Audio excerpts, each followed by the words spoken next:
Hello everyone, welcome to the channel. Last time हमने बात की थी ऑपरेटर्स की। तो ऑपरेटर्स में पहली वीडियो जो मैंने बनाई थी ऑपरेटर्स की पार्ट 1, उसमें मैंने अरिथमेटिक ऑपरेटर के बारे में और ऑपरेटर्स के कितने टाइप्स हैं उन सब के बारे में डिस्कस किया था। ओके, और नेक्स्ट जो हमारी अब क्लास है वो है ऑपरेटर्स की relational, equality and logical operators. ये तीनों हम इस वीडियो में देखेंगे। ओके, अगर आप पहली बार ये वीडियो देख रहे हो तो इससे प्रीवियस वीडियो को भी ज़रूर देखें सो दैट आपको कॉन्सेप्ट्स क्लियर हों। ओके, और चैनल को सब्सक्राइब भी करें। नाउ अरिथमेटिक ऑपरेटर्स में हमने देखा जो मैथमेटिकल ऑपरेशंस के लिए यूज होता है, प्लस माइनस। वहां पे हमने 3 इंपॉर्टेंट कंक्लूजन्स भी देखे थे उसमें। ओके, तो उसी ऑपरेटर में हमारा जो सेकंड ऑपरेटर है वो है relational operator. Okay, relational operator जिसके थ्रू हम एक या एक से अधिक एलिमेंट के बीच में क्या रिलेशन है वो हम उसको बताते हैं। ओके, वो हम उसको बताते हैं। अगर हम जनरली बात करें तो ये जो रिजल्ट हमें जो मिल रहा है वो ट्रू एंड फॉल्स के फॉर्म में मिलेगा नॉर्मली। हाँ, प्रोग्राम में जो हम करेंगे तो जो हम प्रिंट कराएंगे उसके अकॉर्डिंग वो रिजल्ट हमें प्रोवाइड करेगा। ओके, रिलेशनल ऑपरेटर में 4 तरह के रिलेशनल ऑपरेटर्स पाए जाते हैं: less than equal to, greater than and greater than equal to. Okay, कैसे इसको चेक करेंगे? जैसे सपोज मैंने मान लिया x इज इक्वल टू 10 ले लिया and y is equal to 20। Okay, पहले मैंने लिखा x less than y। Now x less than y, yes, तो answer will be true. Answer हमें ट्रू मिला। क्यों? क्योंकि x की जो वैल्यू y से वो लेस है, इसलिए आंसर हमें ट्रू मिला। Okay, second, x less than equal to y, again true, जी हाँ, लेस है। Then x greater than y, false. क्यों?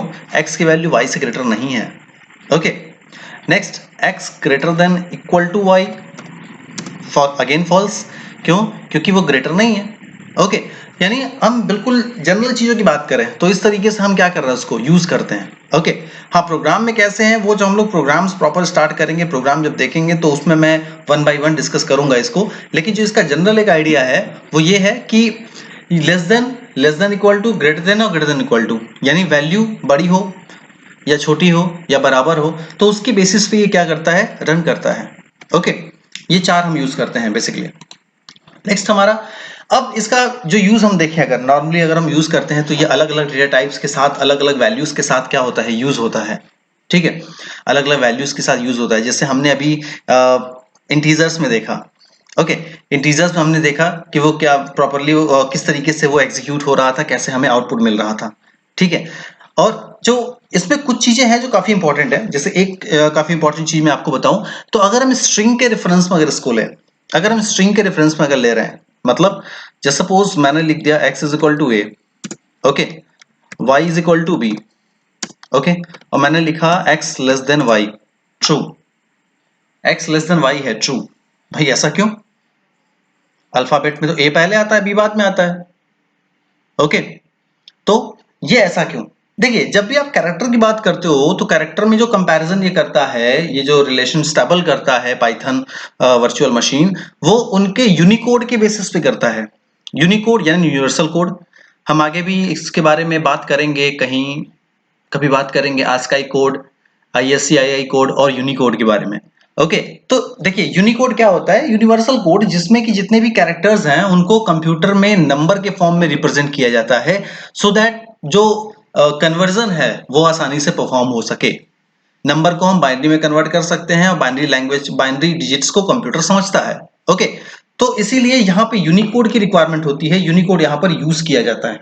ओके, पाइथन के अंदर आपके 2 इनबिल्ट फंक्शन होते हैं जो आपको फैसिलिटी प्रोवाइड करते हैं कि आप किसी नंबर का यूनिकोड दे सकते हो। जैसे पहला फंक्शन हमारा आता है ORD ऑफ टेक्स्ट। मान लीजिए मुझे ए का देखना है, एंटर 97। भाई स्मॉल ए का 97 होता है, कैपिटल ए का 65 होता है। ठीक है, तो ये ORD ऑफ ए 97। ओके भाई, check the ORD of B 98। Okay, 97 और 98, तो कंडीशन ट्रू क्यों आई? क्लियर हुआ? यानी 97 लेस देन 98, सो कंडीशन क्या है? ट्रू है। अगर आप इसको चेंज कर दो, अगर x ग्रेटर देन y करो, फॉल्स आएगा। क्यों? 97 is not greater than 98। Okay, तो ये ORD फंक्शन का यूज हम करते हैं किसी भी टेक्स्ट को, किसी भी कैरेक्टर को चेक करने के लिए कि इसका यूनिकोड क्या होगा।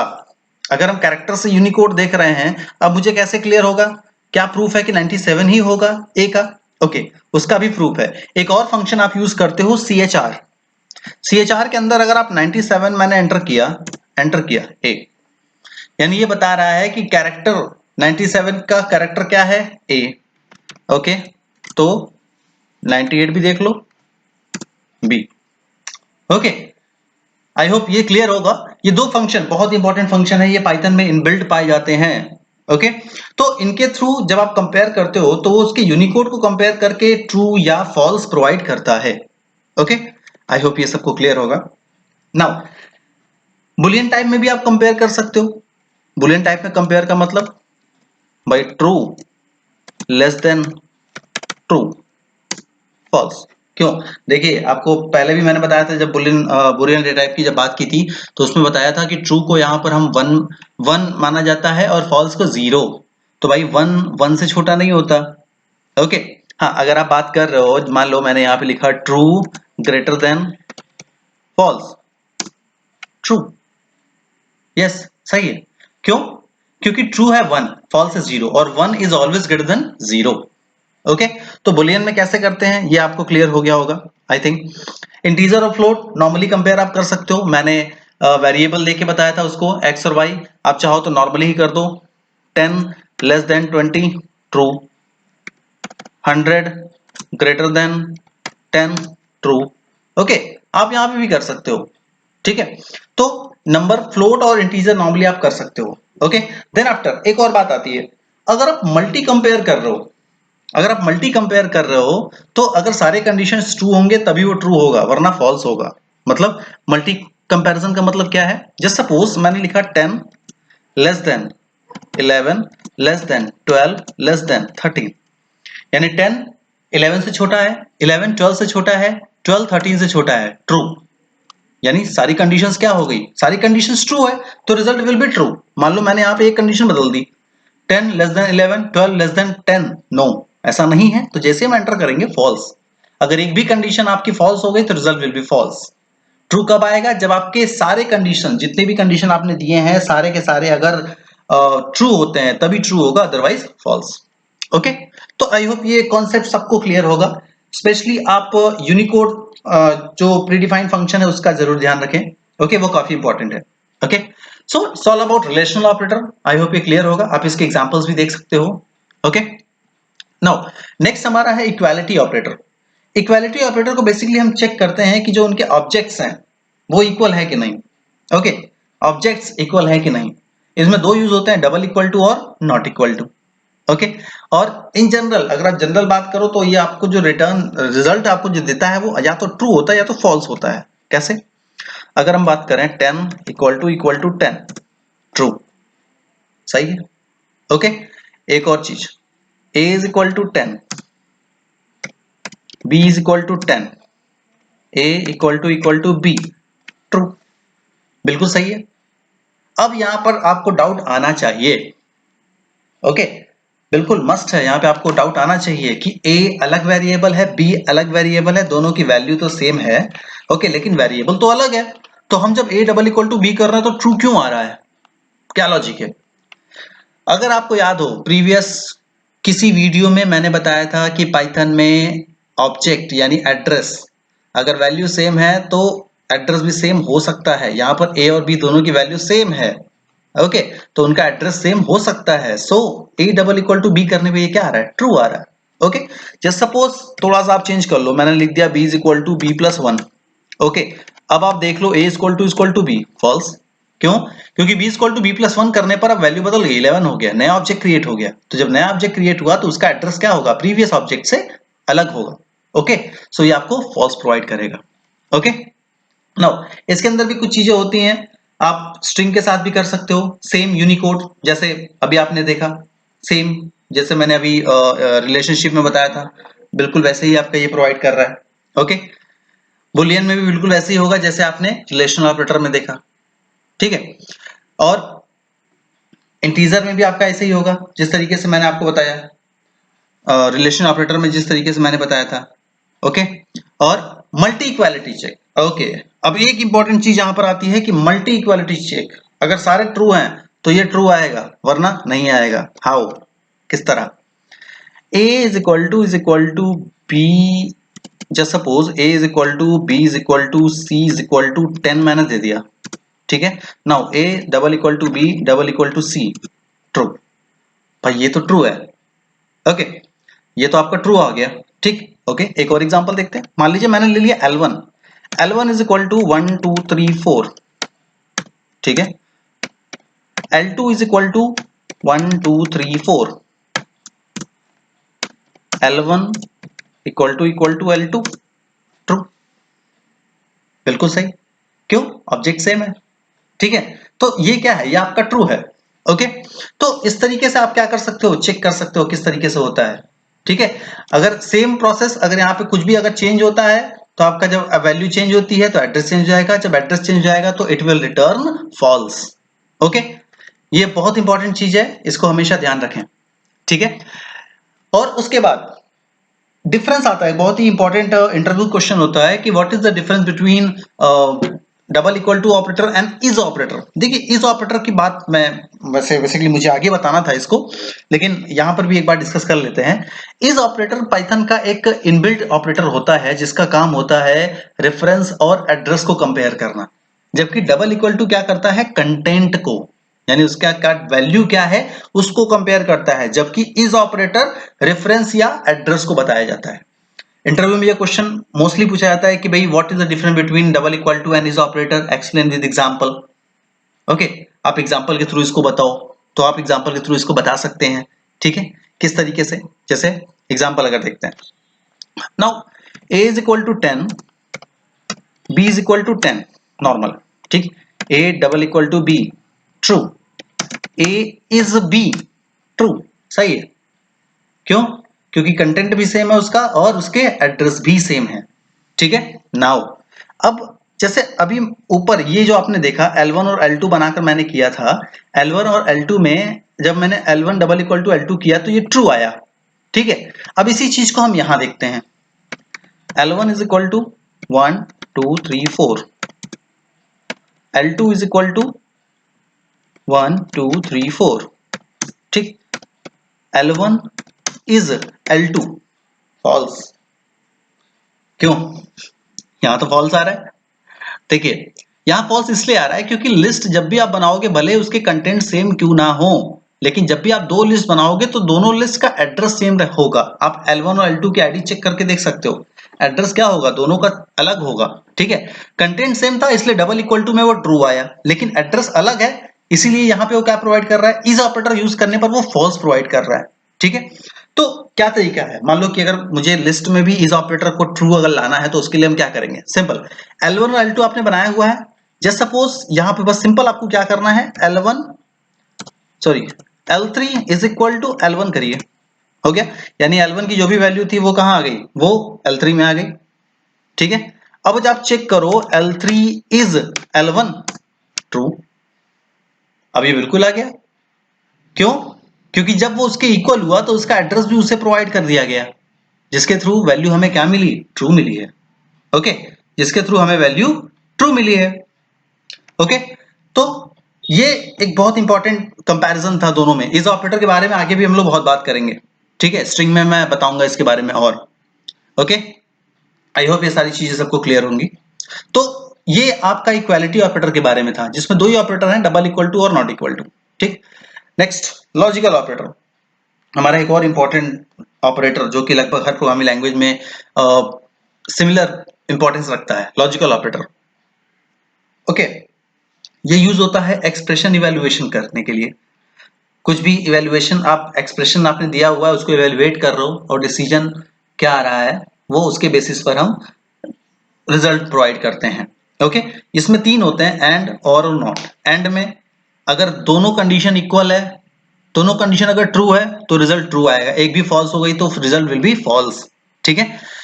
और में, और में दो कंडीशन में से कोई भी एक ट्रू हो गई तो रिजल्ट ट्रू होगा, और नॉट में अगर ट्रू है तो फॉल्स, फॉल्स है तो ट्रू, यानी जस्ट अपोजिट, ठीक है। अब ये यूज कैसे होता है, एक सिंपल सा एग्जांपल हम देखें। a is equal to 10, b is equal to 10, a and b 10, ठीक है, यानी वैल्यू आ रही है 10। भाई ऐसा क्यों, क्यों वैल्यू आ रही है? क्योंकि 10 और 10 ये दोनों नॉन बुलियन हैं, ठीक है, ये दोनों नॉन बुलियन है, और नॉन बुलियन के प्रोसेस में आपको हमेशा नंबर या आपको हमेशा आउटपुट मिलेगा, वो भी नॉन बुलियन, ठीक है। अब मान लो मैंने यहां लिखा ट्रू एंड फॉल्स, फॉल्स क्योंकि ये गलत है, दोनों ट्रू होना चाहिए, ठीक है, दोनों ट्रू होना चाहिए, ये और हो गया, ओके। अब सेम ट्रू और फॉल्स, ट्रू क्योंकि एक ट्रू है तो answer will be true, okay, true, sorry not false, sorry syntax error, not true, false, opposite, ये दो के साथ यूज नहीं करता है, एक के साथ यूज होगा ये, ठीक है। तो not true false, not false true, यानी अगर आप लॉजिकल वैल्यू दोगे तब वो आपको रिजल्ट लॉजिकल देगा, लेकिन अगर आप नॉन लॉजिकल वैल्यू दोगे तो रिजल्ट भी आपको वो नॉन लॉजिकल ही देगा, ठीक है। इसलिए यहां पर आपको जो रिजल्ट आया वो क्या आया 10, क्योंकि दोनों इक्वल है, ठीक है। सेम अगर मैं ये देखूं a is equal to 20, b is equal to 10, a and b 10, अच्छा a और b 20, ये क्या मामला है भाई? एंड करने पर 10 आ रहा है और करने पर 20 आ रहा है, क्या है, इसको एक्सप्लेन किया जाए। जी हाँ, तो इसको, इसके लिए आपको समझना होगा कि ये काम कैसे करते हैं, ठीक है। इसके लिए कुछ छोटे छोटे रूल्स हैं, जैसे एंड ऑपरेटर के लिए, एंड ऑपरेटर के लिए अगर हमारे पास दो ऑपरेंड्स हैं, दो वैल्यू है x और y, ठीक है, जो नॉन बुलियन है, तो अगर x इवेल्युएट होता है फॉल्स तो रिजल्ट क्या होगा x, फॉल्स कब होगा? जब वो 0 होगा, या आपका एम्प्टी लिस्ट होगा, एम्प्टी सेट होगा, या कोई बुलियन वैल्यू होगी, ठीक है। तो रिजल्ट क्या होगा x, अगर वो फॉल्स है तब x आएगा, और अगर x ट्रू है तो रिजल्ट क्या होगा y, दूसरा वाला, ठीक है। कैसे? देखिए a इज इक्वल टू 10, ठीक है, b is equal to 20, okay. अब यहां पर देखिए 10 ये क्या है, ये हमेशा क्या प्रोवाइड कर रहा है 20, क्यों? कंडीशन के अकॉर्डिंग देखिए, कंडीशन के थ्रू जाइए, a की वैल्यू 10 है यानी b की वैल्यू 20 है, यानी a आपका क्या हो गया, a आपका ट्रू हो गया, यानी x आपका, अगर हम x से कंपेयर करें उसको, तो x आपका क्या हो गया, ट्रू हो गया, तो रिजल्ट क्या आया हमेशा y, ओके। फॉल्स कब होता है? जब 0 होता या फिर एम्प्टी होता, ये भी चेक कर लो आप, दिस ये एम्प्टी है, b is equal to 10, a and b, okay, ये क्या आया ट्रू आया, यानी ये पहला आपका क्या, पहला ही आपका फॉल्स हो गया, तो रिजल्ट क्या आया फॉल्स, ठीक है। तो ये कंडीशन आप ध्यान रखिए कि जब भी x की वैल्यू अगर आप फॉल्स इवेलुएट कर रहे हो तो रिजल्ट हमेशा x आएगा। फॉल्स कब होगा? जब वो 0 होगा या एम्प्टी लिस्ट होगा, एम्प्टी सेट होगा। 0 एम्प्टी सेट, एम्प्टी लिस्ट के अलावा कुछ भी आप देते हो वो सब ट्रू कंसीडर होगा, और अगर वो ट्रू आता है एंड में तो रिजल्ट हमेशा y होगा, यानी नेक्स्ट वाली वैल्यू होगी, ठीक है। स्ट्रिंग का क्या, आइए abc b is equal to X Y Z, A and B X Y Z, क्यों ट्रू मान रहा है इसको? क्योंकि एम्प्टी स्ट्रिंग है नहीं, इसमें कुछ डेटा है, ठीक है। तो a जब ट्रू हुआ तो रिजल्ट विल बी b, यानी रिजल्ट आपका क्या होगा b होगा, ठीक है। ये टर्म, ये रूल आप हमेशा याद रखिएगा, ठीक है, बहुत इंपॉर्टेंट है ये।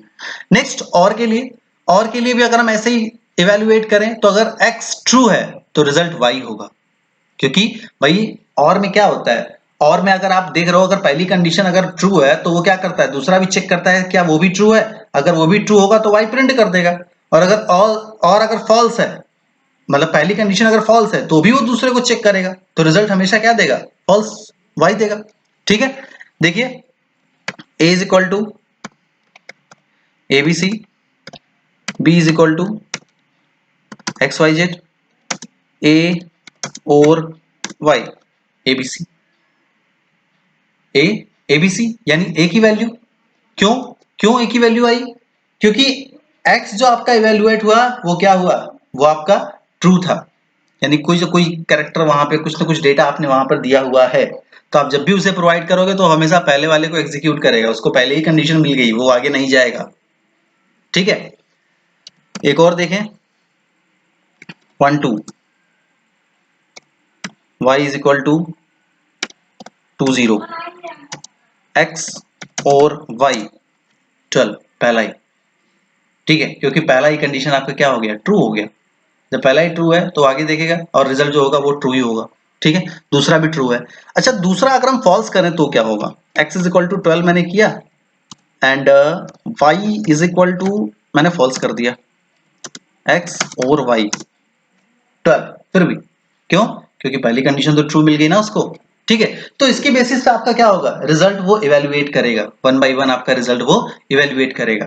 ठीक है, नॉट के लिए बिल्कुल सिंपल, नॉन बुलियन के लिए रिजल्ट हमेशा क्या होगा, बुलियन। आप कुछ भी कर लो, कुछ भी कर लो, x is equal to 12, y is equal to 20, x इस तरीके से नहीं आता, sorry, not y, false, not x, false, result हमेशा नॉन बुलियन आएगा, क्यों, ट्रू था, ट्रू का अपोजिट क्या होगा, फॉल्स। ठीक, x is equal to empty, ठीक है, नॉट y, फॉल्स। ओके, तो ये हमेशा क्या करेगा, ये हमेशा आपको प्रीवियस रिजल्ट प्रोवाइड करेगा, ट्रू है तो फॉल्स, फॉल्स है तो ट्रू। ठीक है, तो ये छोटे छोटे रूल्स हैं जो आपको याद रखने हैं। ठीक है, ये आपको याद रखने हैं, इसके बेसिस पर हम क्या करते हैं, अपने प्रोग्राम को हम आगे बढ़ाएंगे। अब ये तो बेसिक आइडिया था इन सब के बारे में, और इसका जहां जहां यूज होगा वहां वहां मैं इन चीजों को और प्रॉपर एक्सप्लेन करता चलूंगा। आगे हम जब प्रोग्राम बनाएंगे तो इन सब का बहुत यूज होना है। ठीक है, तो उसके बेसिस पर हम देखेंगे कि और क्या क्या चीजें इसमें आपको मिलेगी। ओके, तो आज के लिए ये तीन ऑपरेटर आपको बताए, रिलेशनल, इक्वालिटी और लॉजिकल ऑपरेटर। आई होप ये आपको क्लियर होगा। इसमें अगर कोई प्रॉब्लम हो तो आप मुझे कमेंट करके बता सकते हो। ठीक है, नेक्स्ट वीडियो में हम बात करेंगे बिटवाइज ऑपरेटर की, बहुत ही इंपॉर्टेंट ऑपरेटर एक है बिटवाइज ऑपरेटर, उसके बारे में हम बात करेंगे। Okay, so it's all about today. Channel अगर आप पहली बार आए हो तो चैनल को सब्सक्राइब करिए, ठीक है, सो दैट आप सारी वीडियो को देख सको, और उसमें अगर कोई प्रॉब्लम हो तो आप मुझे डायरेक्टली बता सकते हो कमेंट करके। Okay, thank you.